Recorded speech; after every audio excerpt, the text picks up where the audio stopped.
Here they go into the back. The blue line on. We have a race, and Satnova's beaten Pure Steel out by a length and a half. Welcome to Talking Trots, hosted by Morts and Michael Radley on Tab Radio, Racing and Sport. The sensational Sydney sider, Seals to Sam, comes off the back straight. He's a bucket load of alliteration, this fellow. Scott Bomber Hill will join the boys to look at the Friday night meeting at Gloucester Park. Here comes Quinny. I'm the mighty Queen is four deep and letting go. Sit back and enjoy Talking Trots with Morts and Michael Radley. I'm the mighty Queen is just in front. Dasher VC can do no more. And the West Australian champion has done it again. Yes, hello and welcome to another big edition of Talking Trots, and what a big week it has been in harness racing, that is for sure.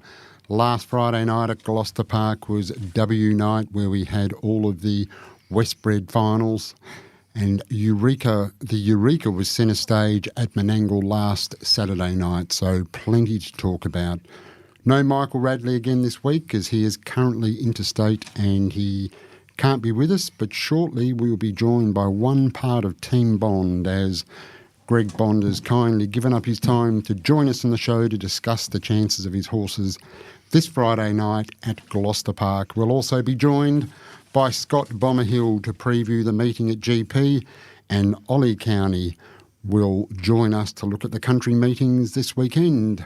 But tonight I'm happy to be joined once again by one of WA's best form analysts in Glen Moore.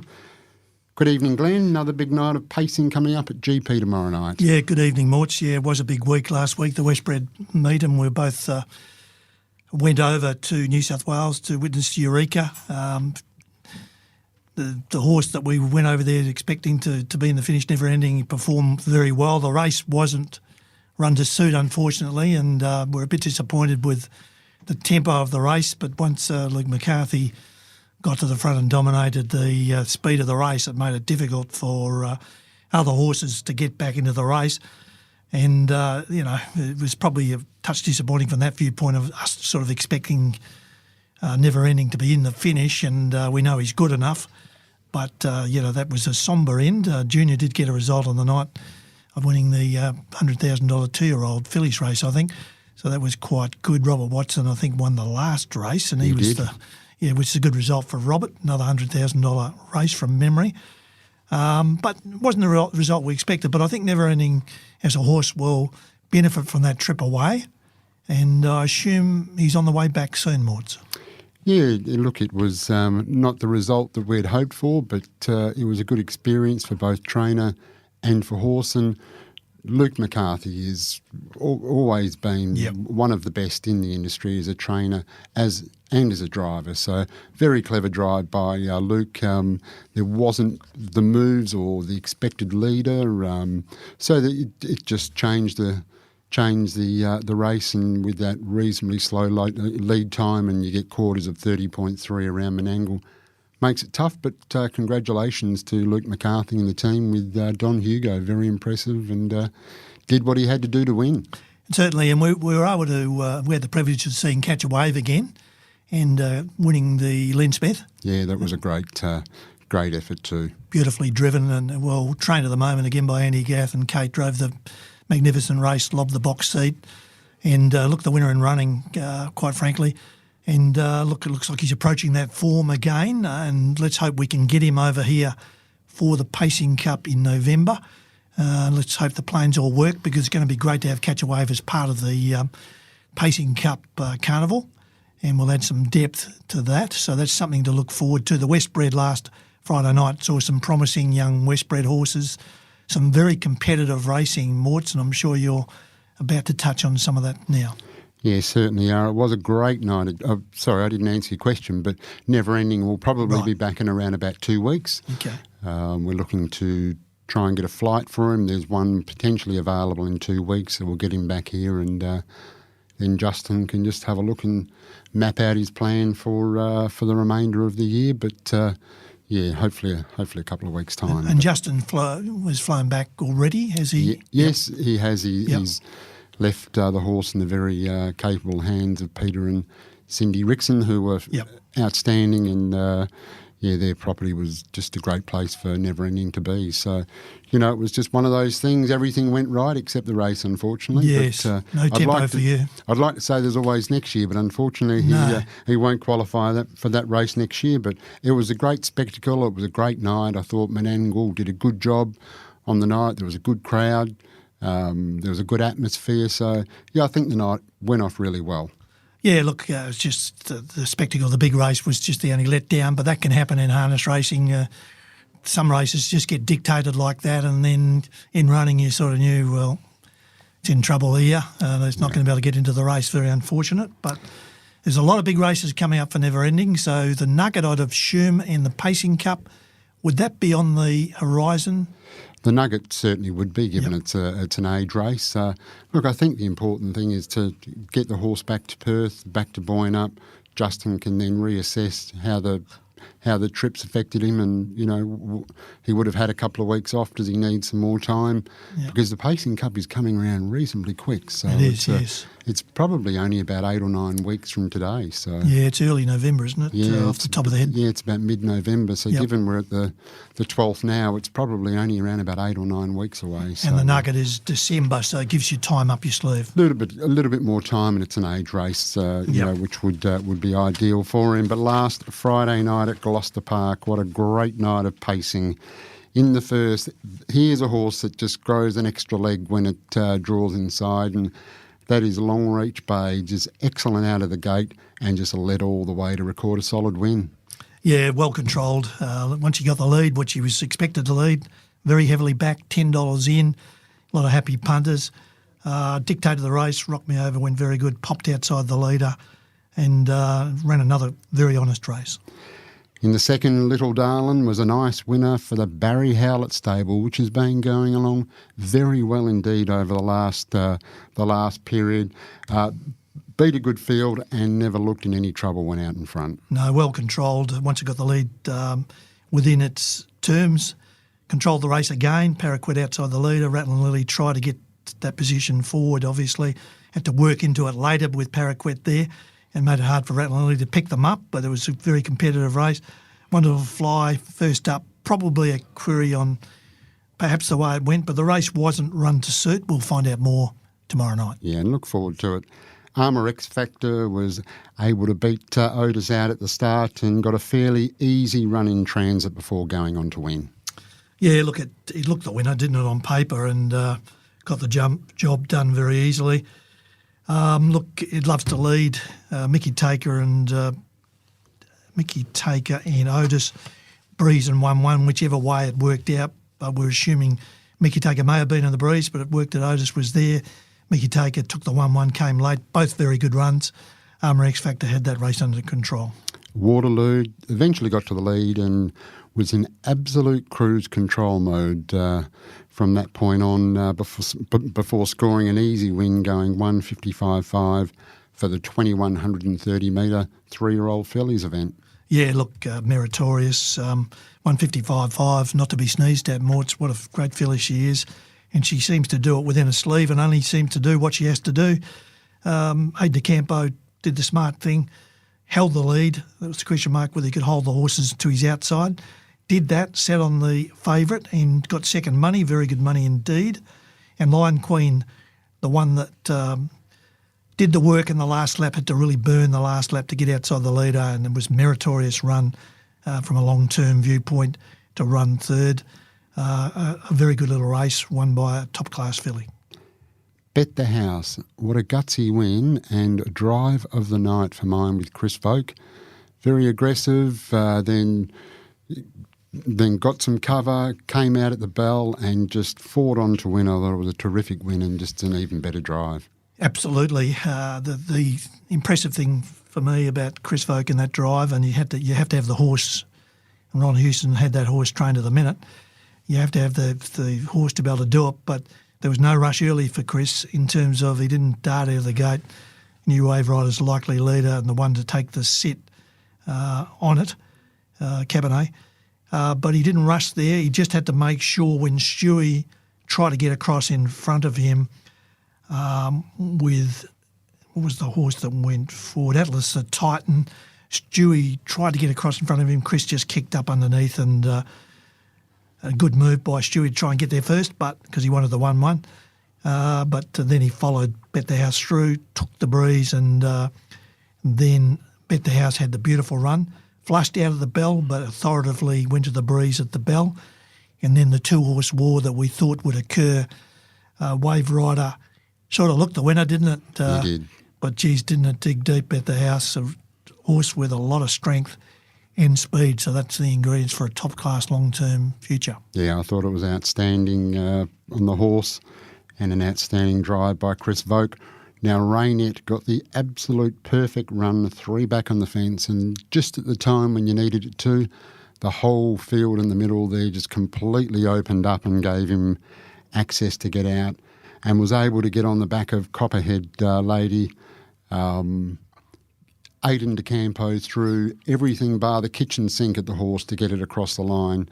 But Raynette was just able to get it on the line. But Copperhead Lady, wow, amazing run. She is the standout for me, and great drive, just couldn't get it done. But Raynette got the perfect run and, good win. Yeah, look, Aiden DeCampo took the calculated decision to, when they backed off early, to pop to the breeze. It wasn't available. He was probably hoping that the leader, Winter Wonder, might hand over in that scenario. That didn't occur. I think it was Winter Wonder, wasn't it? I was trying to reflect back. What was in front? That point. Yeah, Winter Wonder was in front. Ruby Lavera behind the leader.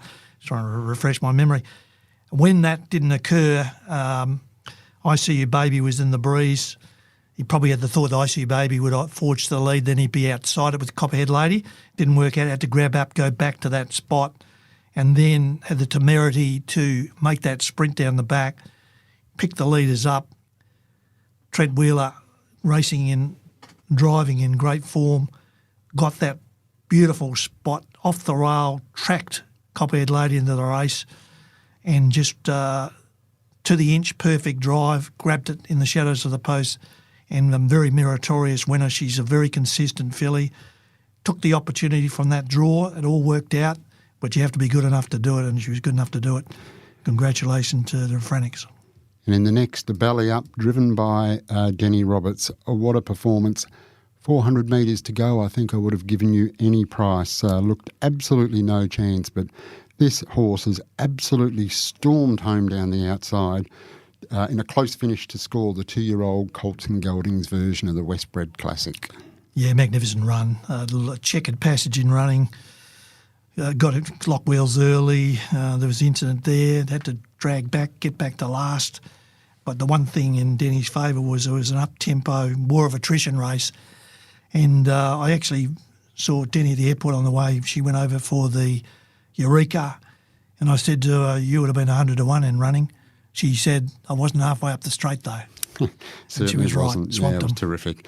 And then in the next, Skylord returned to racing in brilliant form. A well-judged run by Jocelyn Young to score with ease. Yeah, fast becoming one of my favourite horses, Skylord. Look, it's got everything. I think it's got over the issues that I know that Jocelyn had a lot of issues with Skylord in terms of feet and all that type of thing. One of the most significant things with horses when you're trying to get them going, and has been a bit inconsistent with able to get its fitness to the level it's needed.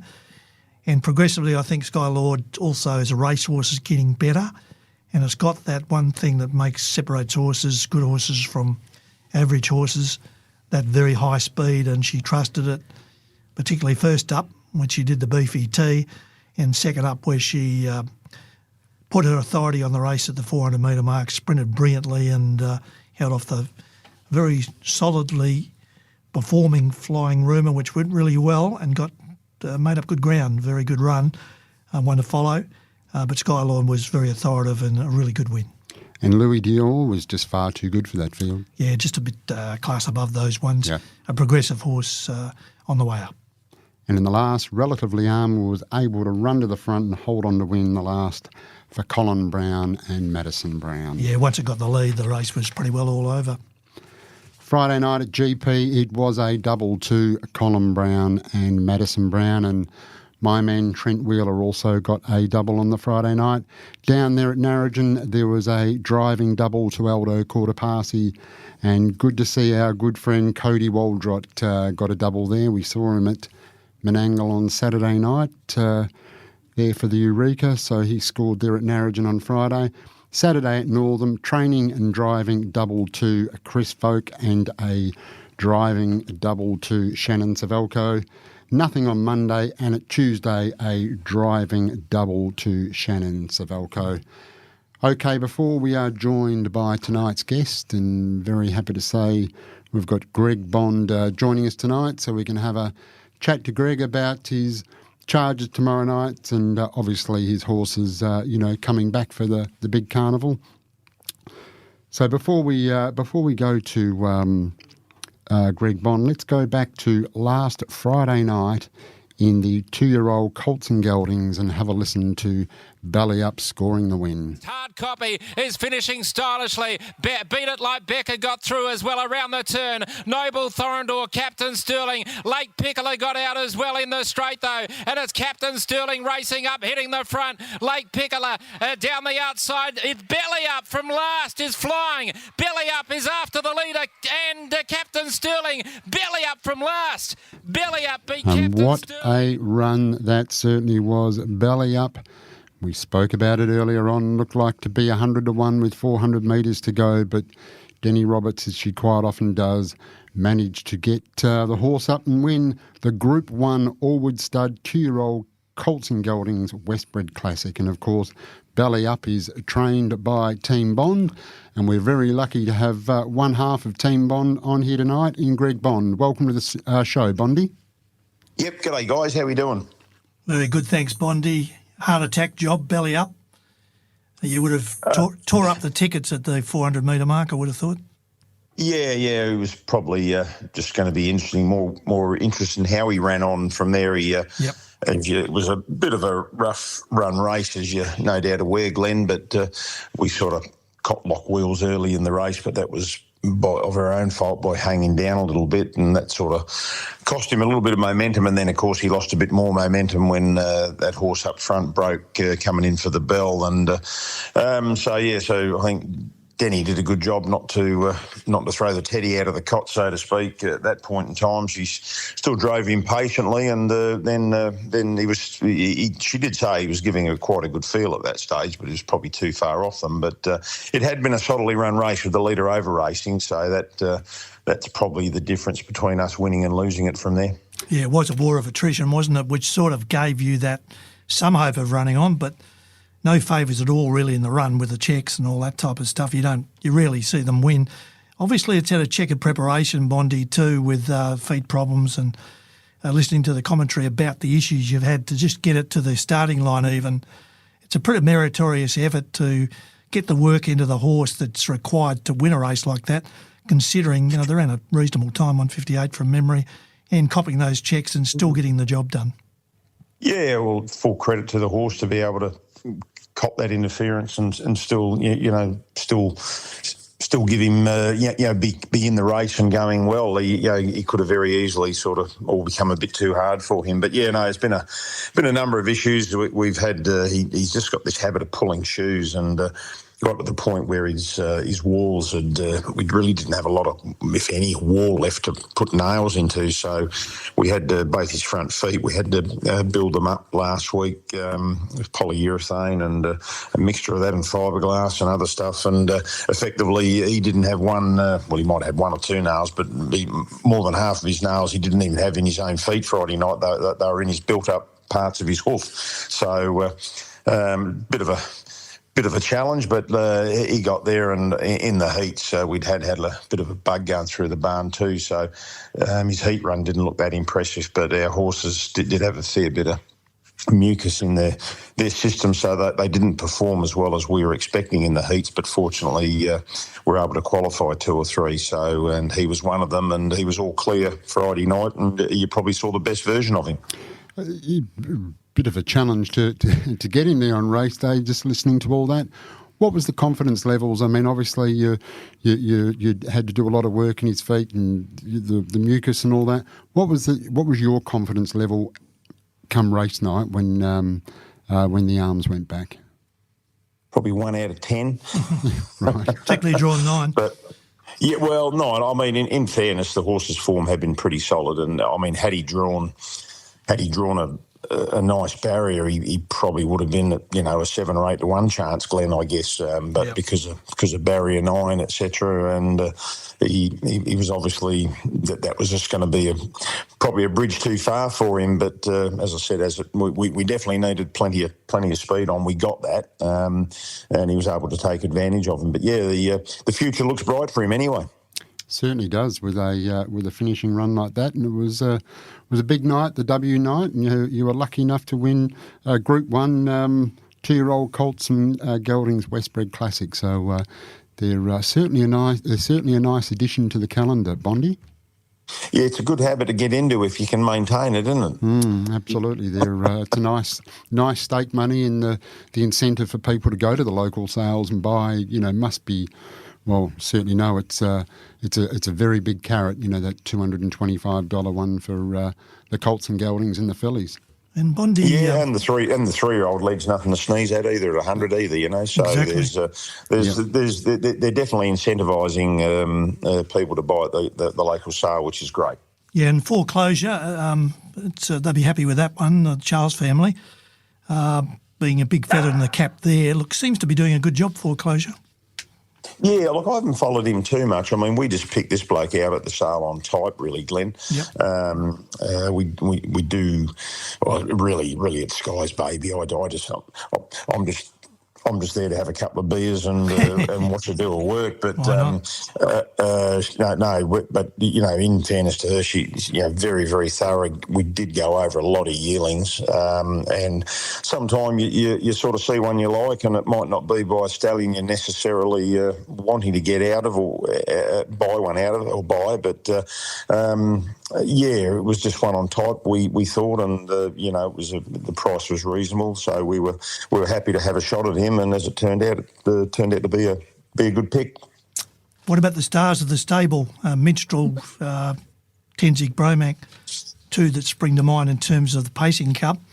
They've had their little freshen up. Tenzig, Bromac, I think you may have referred to it in the press, had in its win last start lugged up the track, and there appeared to be some sort of an issue there.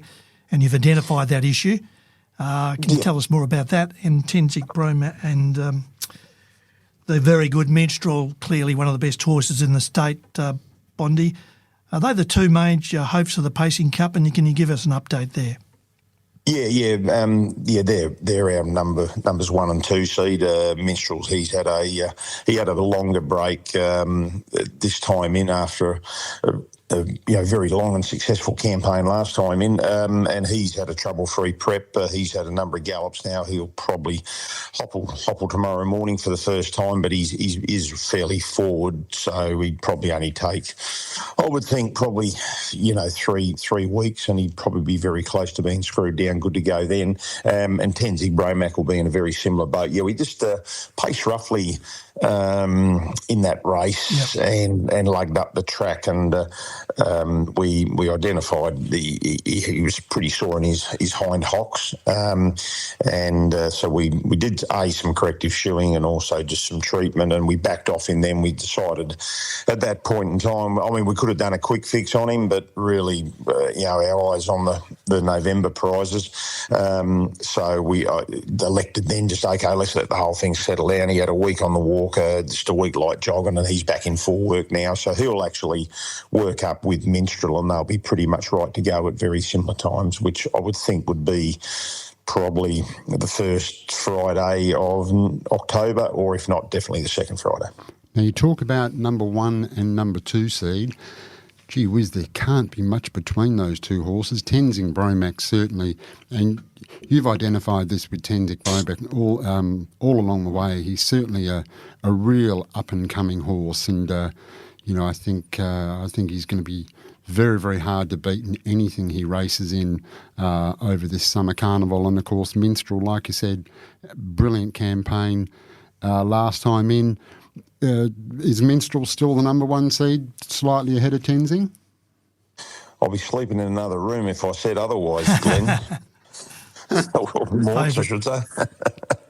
Yeah, no, look, I think you got to go with the horse that's got the runs on the board, and but yeah, look, it's no secret that Tenzing Bromex, we've had a high opinion of him all along. We believe he's a serious horse, and all being well, it wouldn't surprise us to see him bob up in one of these races either. Yeah, he's going to be hard. He's going to be very, very hard to beat in whatever he contests.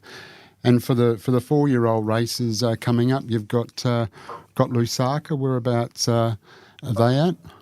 Yeah, he just had a let up as well, Glenn. He started back in work this week, so we'll probably head look at him racing. Hopefully, probably the first week in November, probably 6-7 weeks away from now. Goes good fresh, as you know. So we don't feel like we need to probably give him a lot of runs before that series. It's a pretty, you've got the first one. I think is what was that? About the 18th of November, I think, and then you roll into the 4-year-old classic at the end of November, and then the Nugget on I think mid December. So look, he looks $1 million come out of the paddock, and he was bucking when I was down there the other day feeding him. So he's looking good, and we'll leave the subject to what happens in November. We'll leave the door ajar that if Artie by the Seaside measures up in the mares races and comes through those with a good scorecard, well, that's an option for us to look at that as well. So you're bypassing the Pacing Cup, obviously, with Artie by the Seaside. It's a smart move with the mares race on the 22nd of November, Pacing Cup 8th of November, and then you lead towards the Nugget if you're happy with her. Clearly she's in the market for the Nugget. But it's a strong Nugget, isn't it? Regardless of, she's proven herself in fast class company, albeit the lower type echelon fast class. I think she can run the times. She's already proven that in the Empress when she ran that sensational time over 25.36. When you look at the Nugget, you've got never-ending favourite Mr. Smarty and third favourite Artie by the Seaside. So the bookies have got her well respected in the Golden Nugget, albeit being a mare. Yeah, and she's no certainty to contest those. And the other one, Glenn, is on Pacing Cup night. There's a $100,000 mares race as well that night.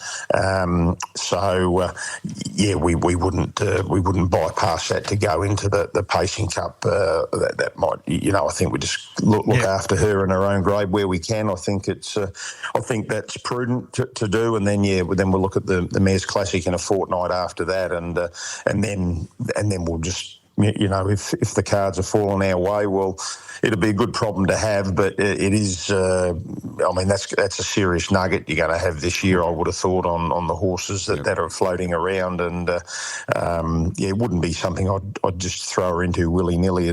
We'd have to give that a lot of thought, yeah. Now, I'm going to have to pick both of you blokes up here. It's the Retrovision Golden Nugget.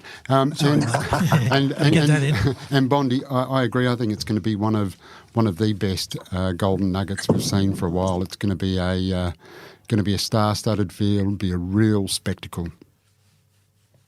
Yeah, I got no doubt. What we saw of Mr. Smarty last time in without,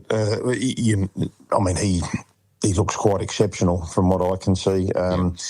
Never ending, obviously. We don't need to talk too much about him. We know how good he is. And look, there's a number of other very, very good 4-year-olds around. And, there's nothing saying one or two won't bob up from the Eastern States being late in the year for that either.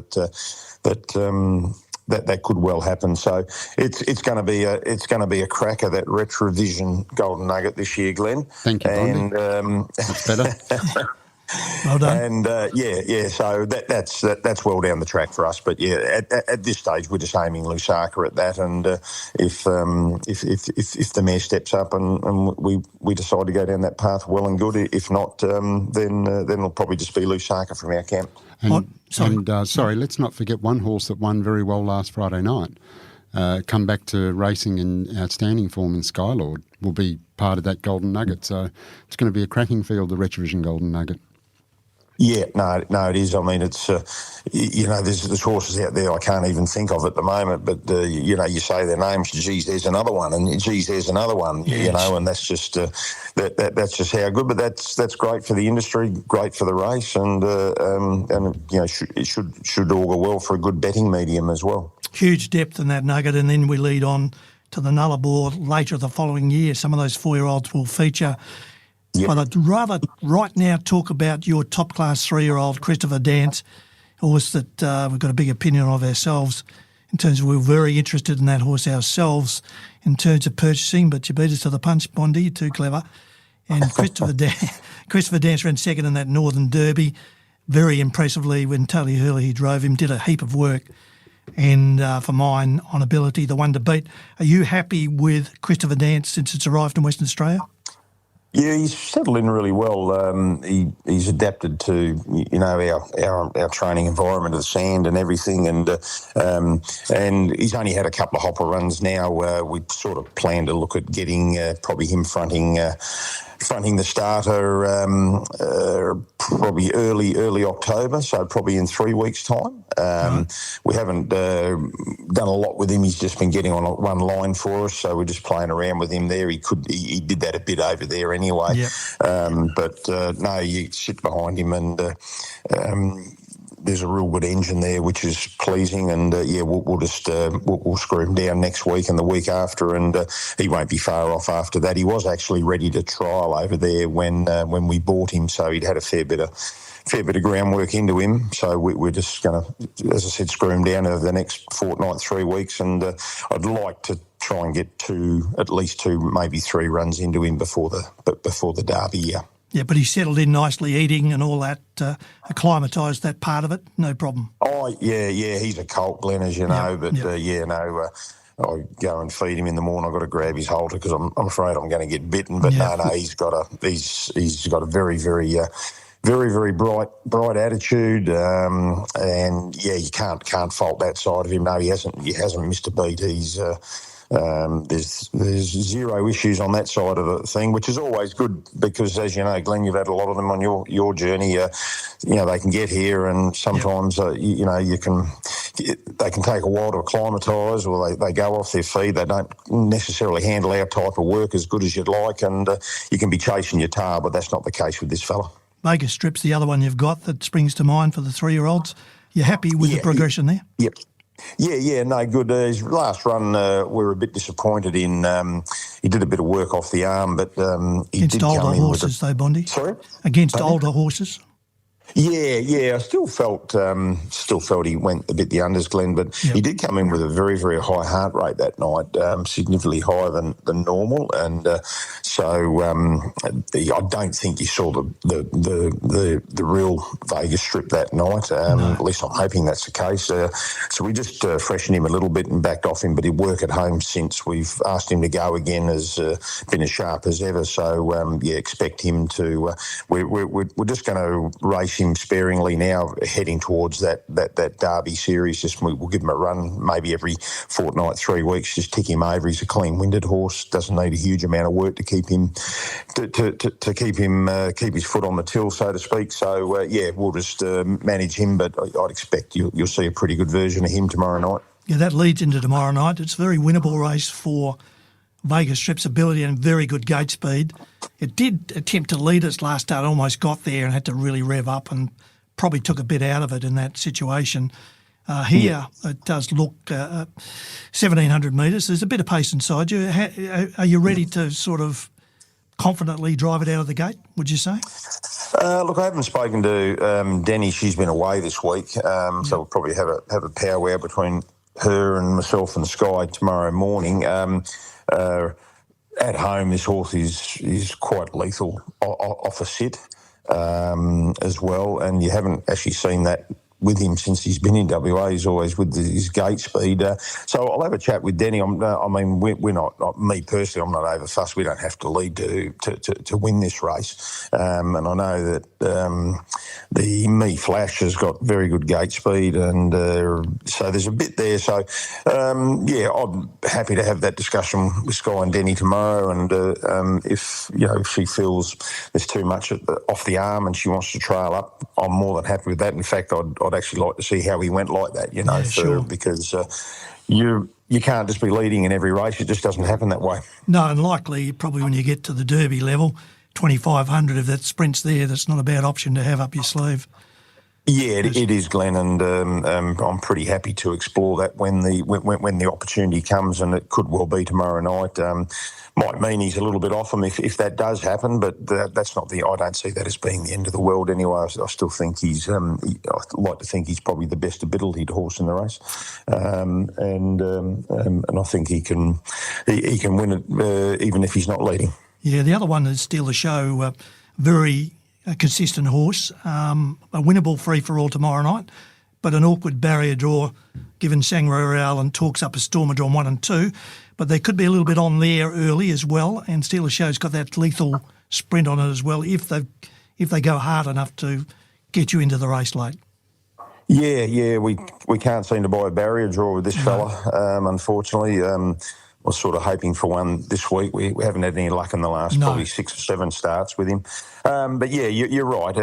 Again, he's another one that being only a small field's a good thing, but we are going to need some good tempo on, and hopefully the one wants to lead and the 2 wants to lead, and.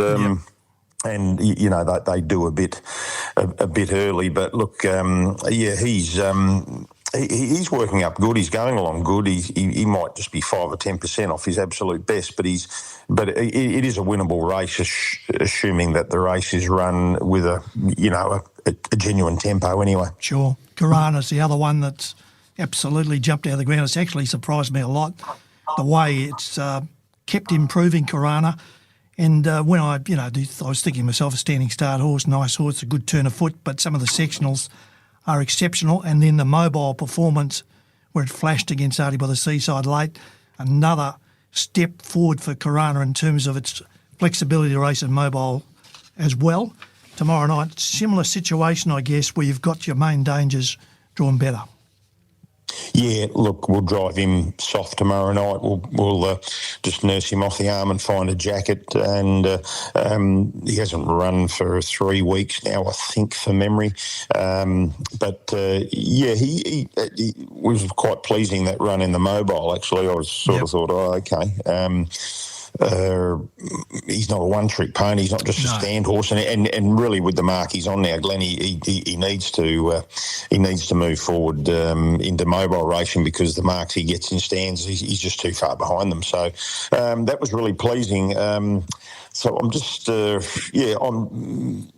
tell us in due course, but the run against Artie by the Seaside sort of made us think, well, maybe he is a free-for-all mobile horse. We're going to find out in the next few weeks anyway, because that's where he's headed. Was there anything different in the way he came up this time? Obviously, in one of the mobiles last preparation, he was disappointing when he sat in the box seat, and that was a query. Obviously wasn't 100% right, or something happened there, and then he's had the spell and come back this preparation and gone to another level. Was there a different approach to the way you trained him, or...? No, that run you're referring to last time in England, if you watch the replay, he got very fierce early, and probably because he hasn't done a lot of mobile racing. But so the other night when he ran that second in the mobile, we were able to get a jacket with him straight away, and he came straight back underneath us. So that was. But the other one with him too was we did find out he did have seriously bad ulcers as well. He was treated at the end of last campaign, and we've been able to manage that. So I think it's a combination of, he's a 6-year-old now, but he hasn't had a lot of starts. He was actually retired in New Zealand. They retired him, and I asked them if they could send him over to me and I could have a go. So he's turned out to be a little bargain. But what was the reason for the retirement, Bondi? Do you know? Well, I'd offered them some money to buy him, and they didn't want to sell, and they gave him a break and bought him back, and he bled in a standing start race, but I just couldn't understand how he would unless something else wasn't going on. Right. And I think something else was, whether he was viral or whatever. I've had it happen to me with our horses. So we just took the punt, and he's just been a marvel for us since we've had him here. We just let him settle down, and he's definitely not a bleeder. But the reason we've really run him in stands is he's a very good stand horse, and it just gives us, rather than racing against ourselves in mobiles, it's another race for another horse for us. More pain in the barrier draw race 8 with Prince of Pain. Yeah, he was always going to draw out there, Glenn, with the preferential barrier draw and L class. Yep. So I knew that, but he's another one that races have been falling over on Mondays and Tuesdays, and I said, well, he's got a race. He's working good. He's holding form. Expecting to be the better ones have drawn inside us, so it's going to be tough. 2,500 again, another race that we're probably going to be back in the pack a bit, but if there's a good even tempo run in the race, he's definitely a horse that can match it with those ones drawn low. Exactly. In the last race, it's a very promising Captains Have Time. I see you've scratched Swifty out of there, and you've got Kinky in the race as well. Captains Have Time being super impressive and would be a very big chance in the Golden Slipper, I would have thought, on ability. That's the path that we're eyeing off at the moment. Tomorrow night will probably tell us she's showing no signs of coming to the end of the campaign at home. I've been sort of keeping a close eye on that, but Sky drove her on Tuesday morning and said she felt as good as ever. So as long as she continues to hold form and to do that, I'd like to think she'd need to be winning Friday night, tomorrow night. That's we're definitely looking at going to the slipper before she goes out for a break. Like a lot of the horses, Glenn, she'd need a nice barrier or get a nice run, but she's got a lot of bottom to her. She's got a lot of desire. When you pull her out to go, she's really there for you. We're looking forward to the future with her. We really bought her more as an Oaks horse for next year, but what she's done since we've had her, we've couldn't be happier. And Kinky was the other one. And can you just Swifty, was anything serious there or? No. We just during the week we worked her on Tuesday morning, and she'd come to the end of her campaign, Glenn.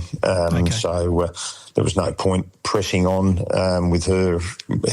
How she worked, she was swishing the tail, and all the signs that I'd rather put my head on the grass and go to the races. So we'll do that with her now, and we might even get her back before the end of the season to give her a run or two and see if she couldn't pinch a 2-year-old race and get all the bonuses that go with it, the breeding and owning bonuses. Kinky's an interesting horse. We've had a lot of issues with her, as you've probably seen. She can do things wrong, and we've made a number of gear changes to her on Friday night. But on ability, she's up with these horses. We just need to see her do it all right, and we think we've got her set up now that all being well, that things, she will do it right, and if she does, she's I don't know whether she can beat the other horse, but she can be right in the finish with a good trip there too Friday night. Very good to hear, and I've got no doubt, Bondi, that you will be sending us home a winner in the last race there. Captains Have Time has been very, very impressive in its starts here. You've got some great chances tomorrow night, and we wish you all the very best, and most importantly, we thank you very much for your time. No problem, guys. Anytime, and enjoy the rest of the show. Appreciate it, Bondi. Thanks very much. Good. And there we go. There's Greg Bond, part of Team Bond, and as always in a Friday night, Glenn, they've got a strong hand, good great way to finish the night with Captains Have Time. Been very impressive. And a couple of the other ones, Vegas Strip.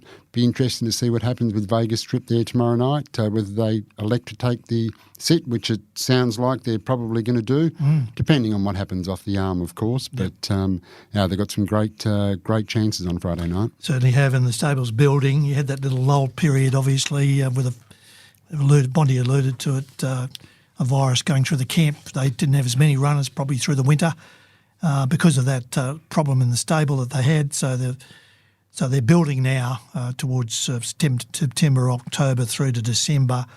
Through the nugget, they're going to be a major player. Certainly are. Now, this segment is brought to us by Loans 123. Car loans, personal loans, travel loans. Who do you see? Steve Sell, the Nude Nut.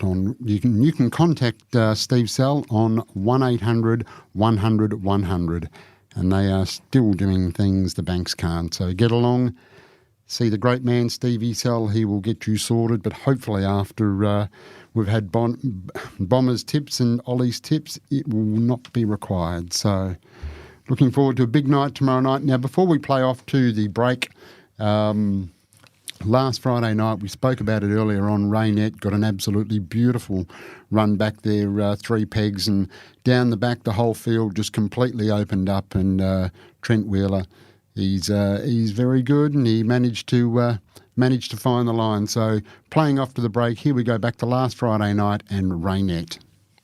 Out wide, but Raynette's right on her back. They come to the turn. Copperhead Lady reaching up now to ICU Baby, kicking on Bull Shark Betty. Raynette to the outside. Copperhead Lady 3 wide. Raynette out wide. The inside ICU Baby. But here's Raynette after Copperhead Lady. Copperhead Lady fights hard. Raynette the outside. Copperhead Lady, Raynette. Raynette with a nose in front. Copperhead Lady tries to come back. Raynette, Copperhead Lady, Raynette. Raynette won a nose to Copperhead Lady. Well clear of Bull Shark Betty.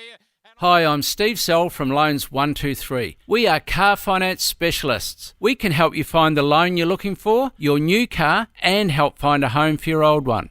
If you want a new or used car but feel uncomfortable visiting car yards on your own, we can help and often save you money. For a stress-free way of buying and financing your next car, who do you see? Steve Sell at loans123.com.au or call 1800 100 100. Talking Trots with Morts and Michael Radley on Tab Radio, Racing and Sport. By 5 metres to Bet the House and Cabernet. Rocks the World. Ideal Muscles out wide. Mickey May Monty held up the inside around the turn. Bet the House coming hard now after Wave Rider and then Cabernet in the straight. And it's Bet the House moving up to Wave Rider. Bet the House and Wave Rider. They're nose for nose from Cabernet. Ideal Muscle late, but Bet the House has clawed his way to the front from Wave Rider. They're coming from everywhere, but Bet the House will cling on and win from Wave Rider and Rocks the World. He certainly did claw his way to the lead. Wave Rider looked as like it had enough of a gap, and the other horse had done a fair bit of work, but great drive and outstanding win. Yeah, like it's a really good horse, isn't it? One of the favourites for the upcoming events, and it looks like a horse that at any level can compete top-class horses. Yeah, certainly can, and yeah, not just a good horse, but that was a great drive, so congratulations to them. Now, we didn't have the Bomber last week because we didn't have the show, so I'm being told that he was well behaved on a trip across to the eastern states, and we look forward to him bringing back some good form from where he's been all weekend. And we talk, of course, of the great Scott Bomber Hill. Welcome to the show, Bomber. Thanks, Mort. It's good to be back.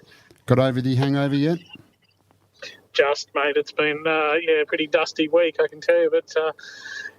Haven't worried about having too many beers this week, that's for sure. It was a ripper weekend over there with 4 mates last weekend, and looking forward to finding a few winners this week to try and pay for some of them. Mad Monday for the Bombers supporters, was it, Bomber? Mad Thursday, Friday, Saturday, Sunday, I think, Glenn. Did a lot. No, that's not very nice. I don't like that.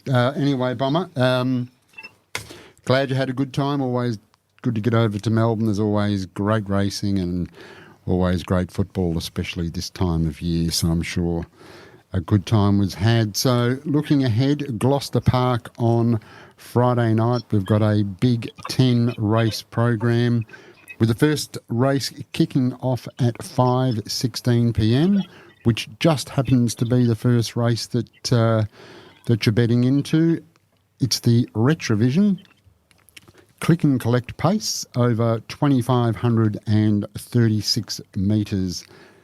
We don't have a market up so far, but just looking on the Harness website, number 1 Dark Eyes, $2.15.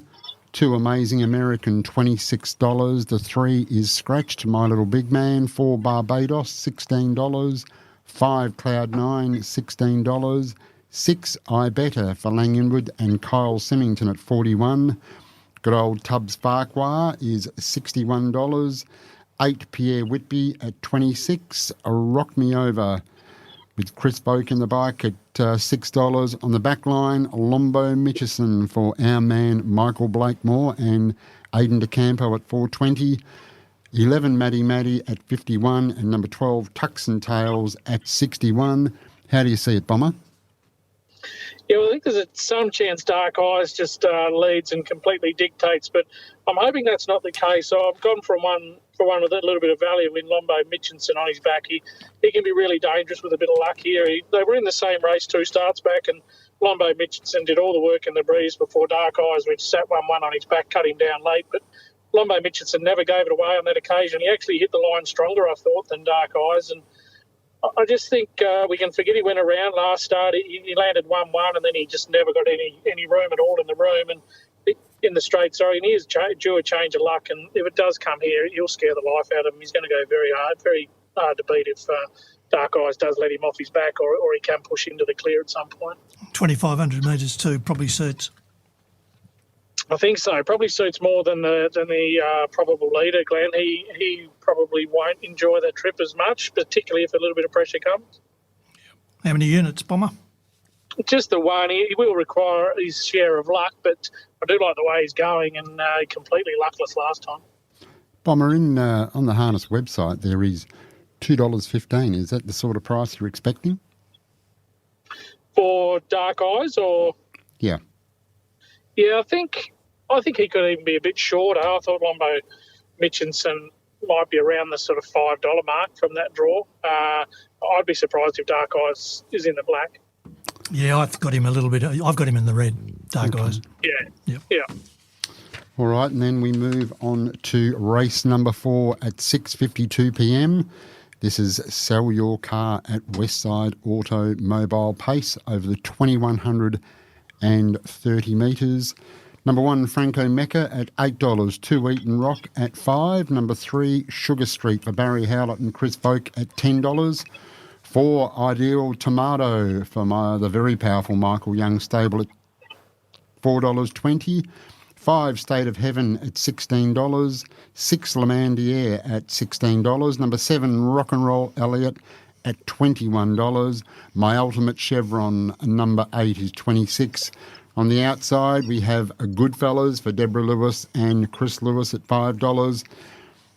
In the 10, we have Wall Street Girl for $21. Franco Western, number 11, is $34. Just come out scratched, puts Beyond the Sea into barrier 11. Just come out scratched. There we go. And number 12, who will now come into number 11, is Beyond the Sea for Murray, Lindor and Kyle Harper at $18. How do you see it, Bomber? Yeah, one of the big prize here, I think, in Rock and Roll Elliot. He gets back to his rightful class after a couple of really good runs in better company, and he had no luck there and should have probably finished closer than he did. He'll have to go back from the draw, but hopefully with plenty of speed off the front line here, they might just overdo it a touch, and I think he can be the benefactor of that at a really big price. His last win, came back in June when he went back at the start there, and he come 3 wide with no cover over the last lap and won in really good fashion there. And the Jocelyn Young horses are just running through brick walls at the moment, and I just hope they run along really hard and he can find his way into the race in the 3 wide train. Yeah, and Bomber, the last start was the indicator. 6th was very good, found the line really strongly, unextended, and went to the line really strongly. So I know where you're coming from. It is value. Yeah, he definitely is, and I spotted the same run, and I thought the run before was equally as good, Glenn. And this is definitely a better class for him. He just comes up with that really tricky draw, but I just think at the price, it's worth a throw at the stumps. And how many units were you having there, Bomber?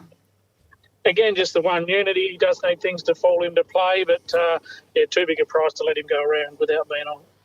Very good. All right, we're going to take a short break, but before we take a short break, this segment is brought to you by Steel Blue Boots, Australia's leading supplier of work boots. Whatever your trade, we've got your boots. Built for comfort and made for work, they are a mark of true skill, a bit like their owner, Mr. Fitzgerald, who was across there in Sydney last weekend at Menangle enjoying a beer or two. So Steel Blue Boots, whatever you do, Steel Blue Boots are tailor-made to help you do your best. Going to the break, we'll go back to last Friday night at Gloucester Park and Waterloo. Once Shannon got to the front, it was an armchair ride and just too good once again. Coming through, World Secret is gone. Nassau Vera's 1-1, Exceptional Armour, and then Sugar Delight, who couldn't go on, but Waterloo held back to the field in front of Lion Queen the outside, the inside Copycat Queen, and then came Nassau Vera in the straight, 28-4, third quarter, Waterloo clear, Lion Queen the outside, Copycat Queen is coming through now, and then came Atlantic Gem, Exceptional Armour, but Waterloo does it well over Copycat Queen, and Waterloo from Copycat Queen and Lion Queen, and then coming through Atlantic Gem. There's always a lot more in store for you at Retrovision. Like Retrovision's lowest price guarantee. If you find a lower price on a same-stocked item, we'll beat it. There's our 60-day price promise, where we'll refund you 120% of the difference if you find a lower advertised price on any purchase. Plus, RAC members save an extra 5% every day of the year. After 60 years, a lot has changed, but there's still a lot more in store at Retrovision.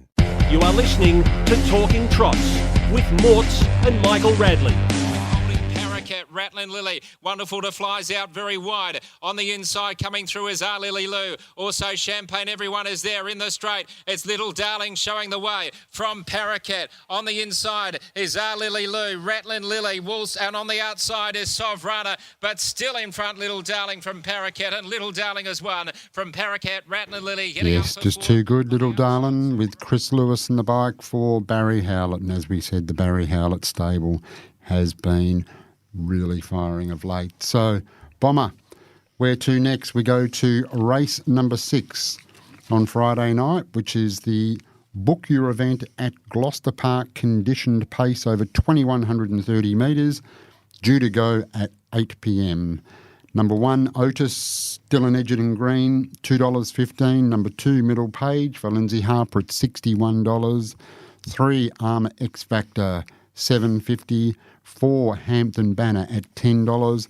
Number 5, Karana for Greg and Sky Bond at $10. 6, Rascal at $34. And on the outside, we have number 7, Mickey Jet for Gary Hall Jr. at $2.80. How do you see this one, Bomber?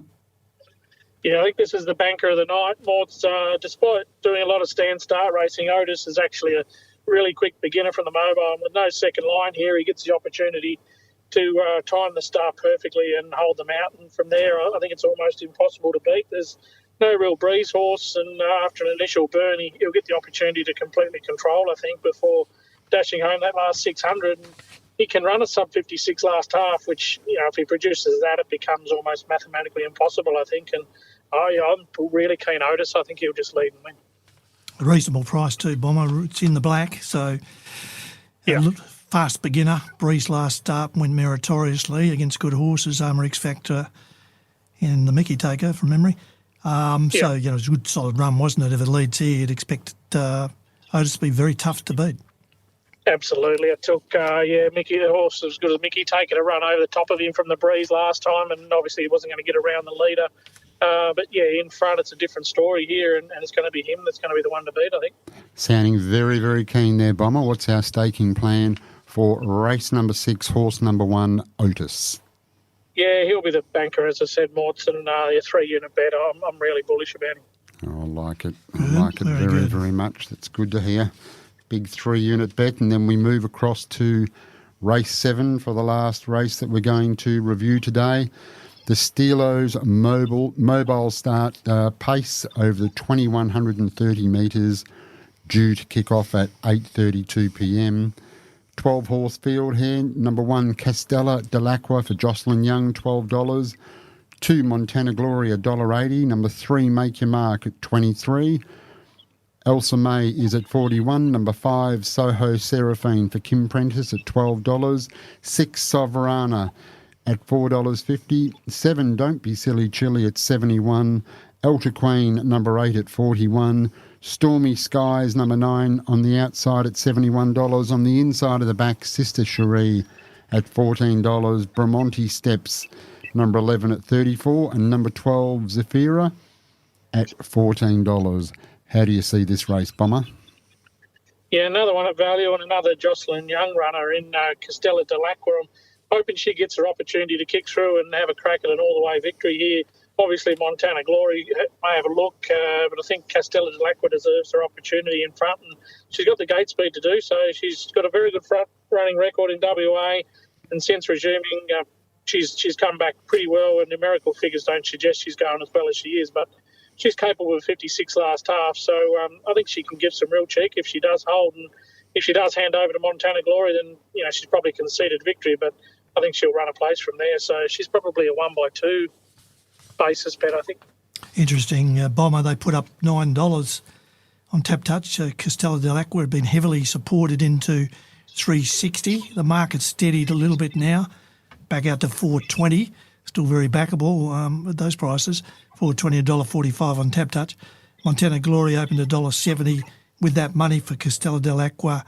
It's $1.70 out to $2.10, and then a little further drift to $2.30 with that money for Jocelyn Young's Castella Dell'Acqua.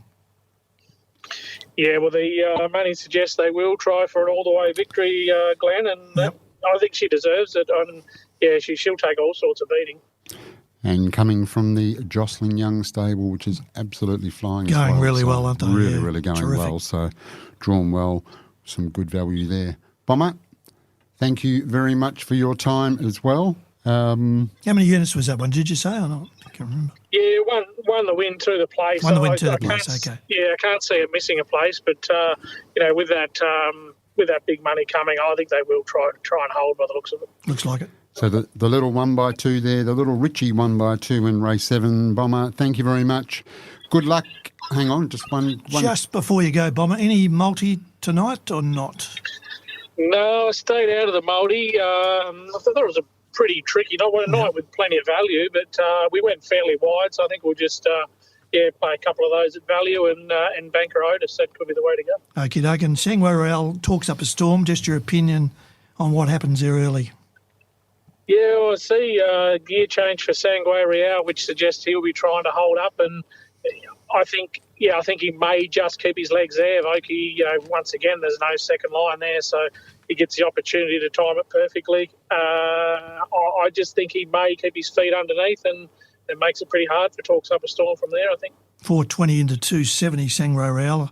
Another indicator that what you're saying is likely to happen. The attempt will be to hold up initially, at least. Yeah, exactly. And Talks Up a Storm, he may obviously have a crack, but I think he'll pull out pretty quickly, and that could allow the leader a pretty easy run. Very good. Thanks for your opinion on that one. All right, Bomber, thank you very much, and good luck and good punting on the weekend. Thanks, guys. You too, and have a great night. Cheers, Bomber. Scott Bomber Hill. Now, this segment is brought to you by Bayswater Mazda, and driving is better with Bayswater Mazda, and I can attest to that because I'm lucky enough to drive a Mazda, and not just any old Mazda, but a Bayswater Mazda on the corner of Garrett Road and Guildford Road in Bayswater. Get out and see the team at Bayswater Mazda. Great range, great service, and, of course, a great coffee. Now we're going to go to a break, and as we go to the break, let's go back to last Friday night. Armour X Factor, once it found the front, was a fairly easy watch. run, and then came El Daytona. Around the turn, though, Armour X Factor in front. The Mickey Taker 3 wide. 2 Bob Cracker at the inside's a real place chance. Otis battles on, and to the outside is Armour Rhinestone in the straight, though, and it's all Armour X Factor in a 28 seconds. Leads the way clearly now from the Mickey Taker. Otis, Armour Rhinestone late. 2 Bob Cracker the inside. Armour X Factor's in front of the Mickey Taker near the line, and Armour X Factor has won for the Mickey Taker, Otis, and 2 Bob Cracker. New Mazda. Yep, I love it. We got it from Bayswater Mazda. I keep hearing great things about them. They're fantastic to deal with. Great people, great coffee too. At Bayswater Mazda, you'll always be well looked after. Visit the team today and find the best drive-away deals on new Mazdas and pre-owned vehicles. Driving is better with Bayswater Mazda. So's the coffee. Go and see Bayswater Mazda at the corner of Guildford and Garrett Road, Bayswater. DL 25174. You are listening to Talking Trots with Morts and Michael Radley.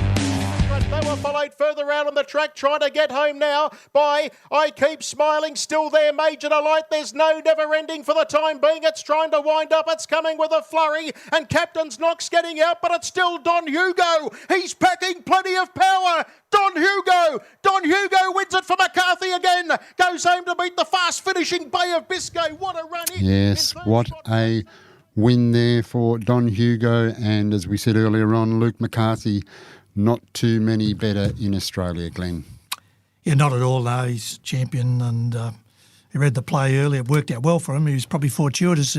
He'd be the first to admit it, the way it worked out, getting that easy lead, controlling the race. Nobody went near him, which does happen in those races sometimes. It's just one of those things that can happen. You wouldn't have anticipated it, but it can happen, and Luke McCarthy took advantage of the situation. Yeah, very clever.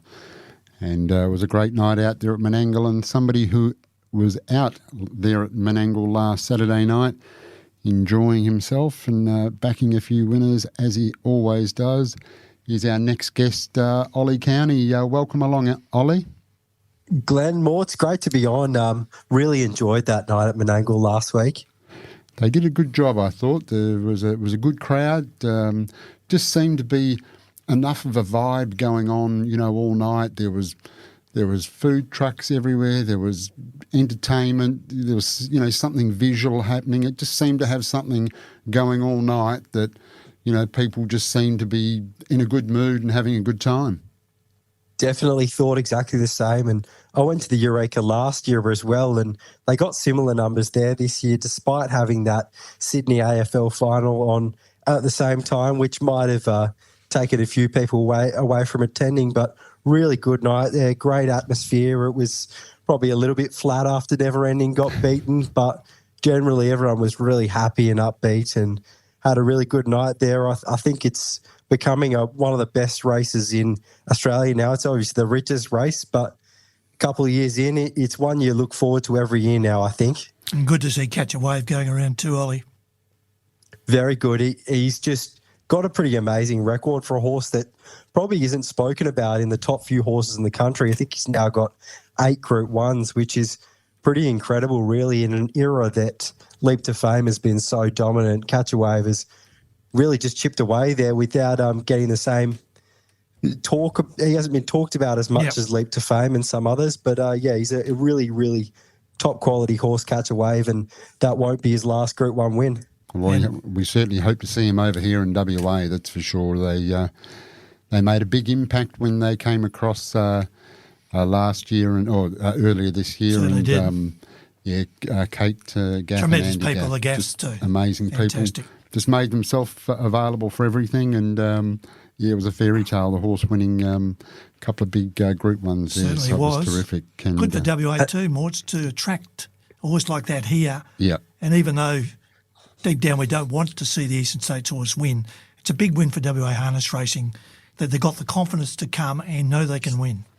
Yeah, well, I mean, when you look at the stake money here, Glenn, $450,000 WA, Tab Touch WA Pacing Cup, $300,000 Fremantle Retrovision Cup, Nullarbor. We've got the Nullarbor. We do have some really big races to attract horses, and to get one the calibre of Catch a Wave and Kate and Andy Gatt was a real coup, and fingers crossed we get them back again.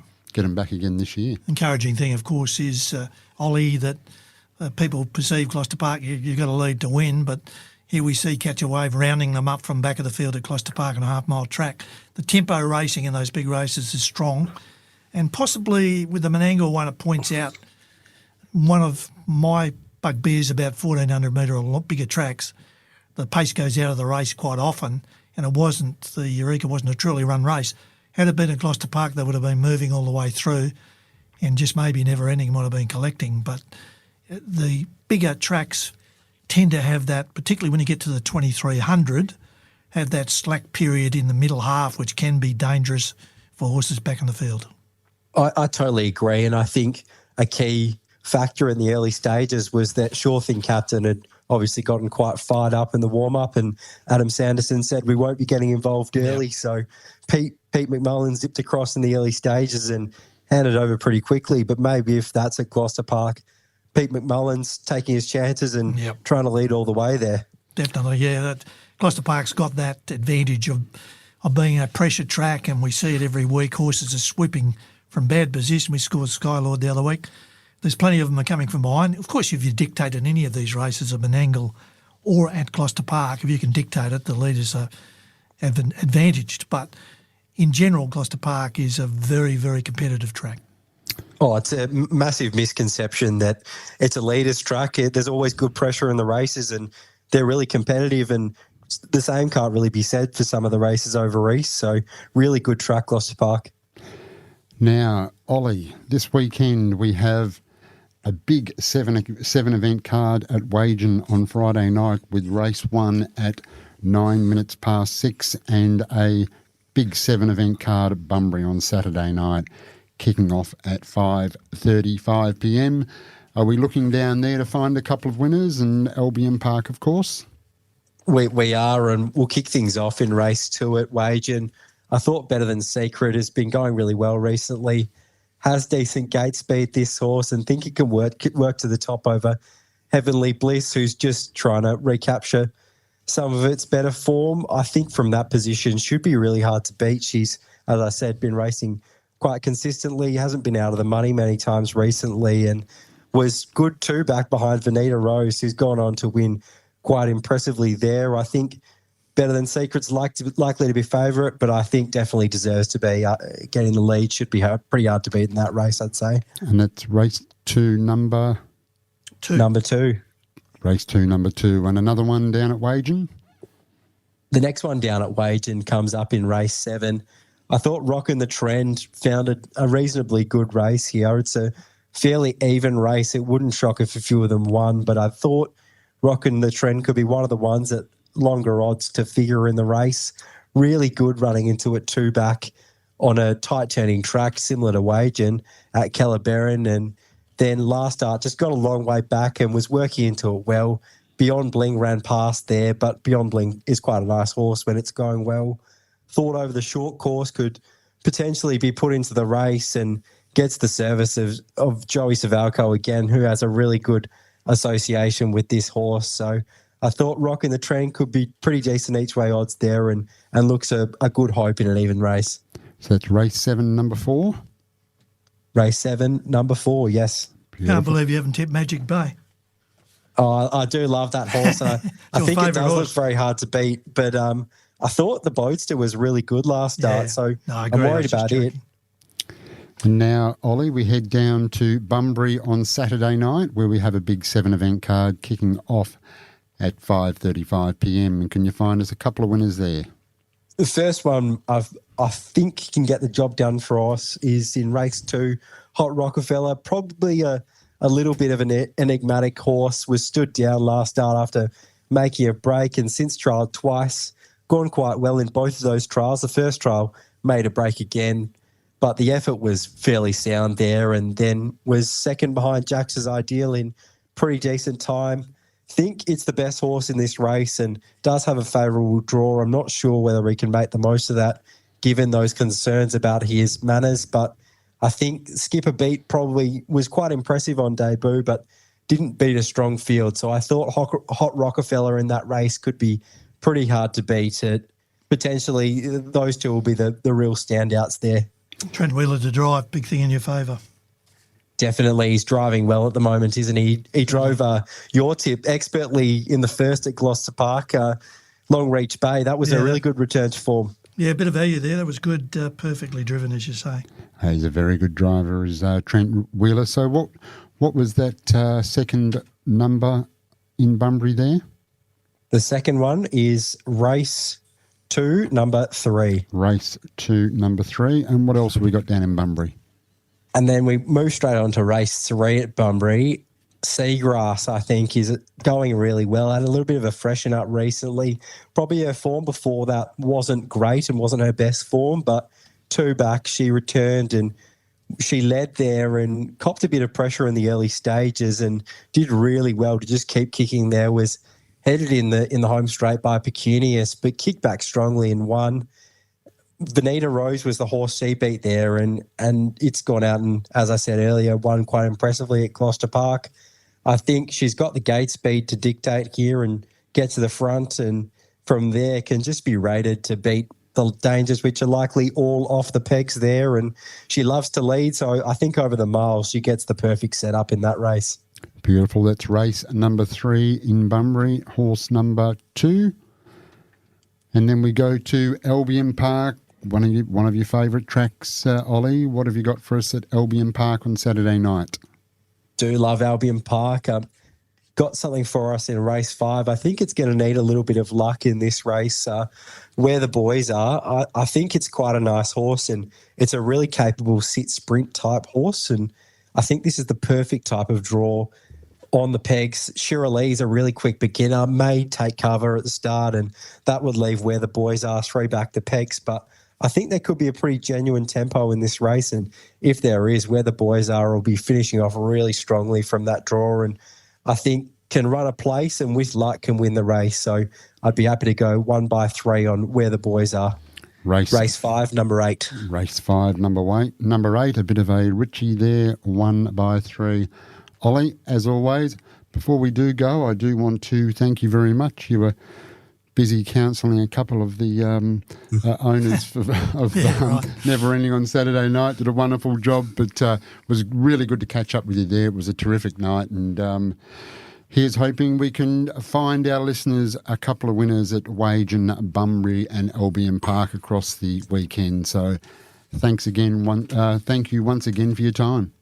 Thanks very much, guys. I look forward to seeing Never Ending win next start at Gloucester Park. Brilliant, Ollie. Good on you, absolutely. Mate. Well done. Thank you very much. There's Ollie Cownie, who it's great to catch up with him there at Menangle, enjoying the night last week. Now, this segment is brought to you by Retrovision, your local electrical appliance retailer for all the electrical stuff you love. And remember, RAC members save an additional 5% every single day at Retrovision. So get into your local Retrovision store and see the great range of appliances. Well, we kicked off early, Glenn, but we had a few technical glitches, so I don't think we're going to get home any early. But it was a big show, and it was a big podcast from the young man across there during the week. They had Luke Urquhart on. That was a good listen. That he's a shark, of course, which makes him very good, but a very confident young fella who's got a bit of ability. So terrific show. Any idea who's on this week, or are we not that far in front? Did it on Monday.